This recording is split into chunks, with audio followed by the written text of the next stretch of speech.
Good afternoon, folks. Welcome back to Philosophy for Philistines channel and my review to Pushing Back the Great Reset, which was published by Canada Strong and Free on January 28th, with panelists Rex Murphy, Anthony Furey, Peter Foster, and moderator Christine Van Geyn. I'll read from their own vlog site, and then I'll get into my thoughts on that fine discussion. This month, the World Economic Forum meets to discuss the Great Reset, a joint committee by government, corporate, and stakeholder representatives from around the globe to urgently build a new economic and social order. As Prime Minister Justin Trudeau told a UN conference in 2020, the pandemic has provided an opportunity for a reset. This is our chance to reimagine economic systems. World Economic Forum founder Klaus Schwab wrote in his book COVID-19, The Great Reset, that the pandemic opens possibilities for change, and the resulting new order are now unlimited and only bound by our imagination. Unfortunately, it takes little imagination to grasp the unprecedented social controls, restriction on freedoms, technocratic rule, and government takeover of economic levers that is being proposed. And you can listen to that vlog by those fine folks on a link that I'm posting to mine.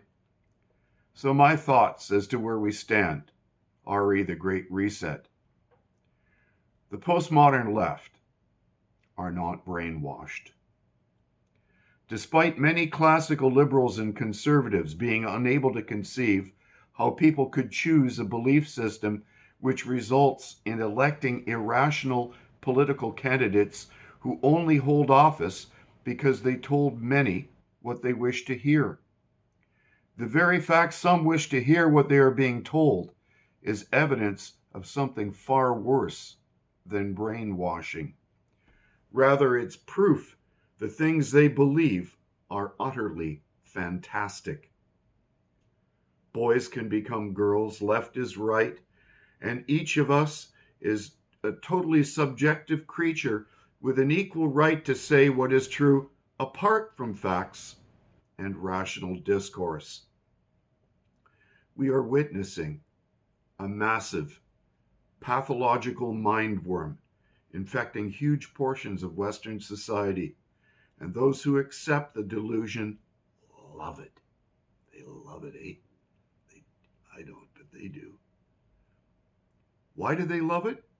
It's far easier for them to believe in a fairy tale than for them to face reality. A reality where the truth makes each of us accountable for our own actions. So the single greatest weakness I found in the 28th online discussion was their inability to identify how cultural Marxism has been used to push climate catastrophizing under a banner of liberalism. Moderator Christine Van Geyn left me the most puzzled. She began by asserting she had only lately heard of the Great Reset, appeared to be incognizant of the fact that climate catastrophizing has always been about allocating resources into the hands of the political elite deep in bed with big tech technocrats, and smiled brightly while talking about a subject that will effectively end Western civilization as we know it. If the connection of this to neo-Marxism fails to be made, then it becomes difficult to understand how dangerous this ideology is. Fortunately, there is plenty of proof where this ideology, once put into practice, will take us. The reason neo-Marxists hide their agenda is obvious.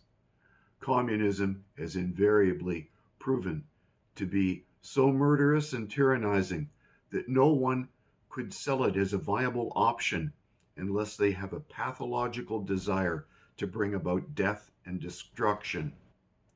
Therefore, those wicked enough to foist this neo-Marxist agenda must hide their real goals under a kid-gloved veneer of kindness and love for the planet, all the while clearly implying that they loathe humanity and view humankind as a blight on Mother Earth. Their end goal is to cull us like a herd of beasts because they hate mankind, in spite of the fact that every one of their predictions has proven to be false. They said we were all going to starve, that we wouldn't be able to produce enough food, that the only way that there could be any economic viability and equity is if they controlled it. And all of those things have been disproved by free market and man's ability to invent new systems and improve. Real improvement is always incremental. It is evolutionary, never revolutionary. When anybody comes to you talking revolution, they don't know what they're talking about, or if they do, they have a pathological urge to harm others as well as themselves. Mankind is a secret death wish, and this is proof. It's up to us to push back against the Great Reset. So many folks have come to me over the last few days and told me they're afraid to state their opinions for fear of repercussions. This is no time to sit on the fence. None of us can be neutral now. God hates the lukewarm. He'll spew you out of his mouth. You can take that metaphorically, or you can take that spiritually to mean what it means. It is impossible now to be neutral at a time when we must make a stand for liberty under law and for freedom. You have a fantastic Saturday, and please watch the video that I've posted in here. It was a fascinating discussion, but I really was disappointed that the fact that they danced around the porridge, but they failed to nail the root cause. You have a great day, folks.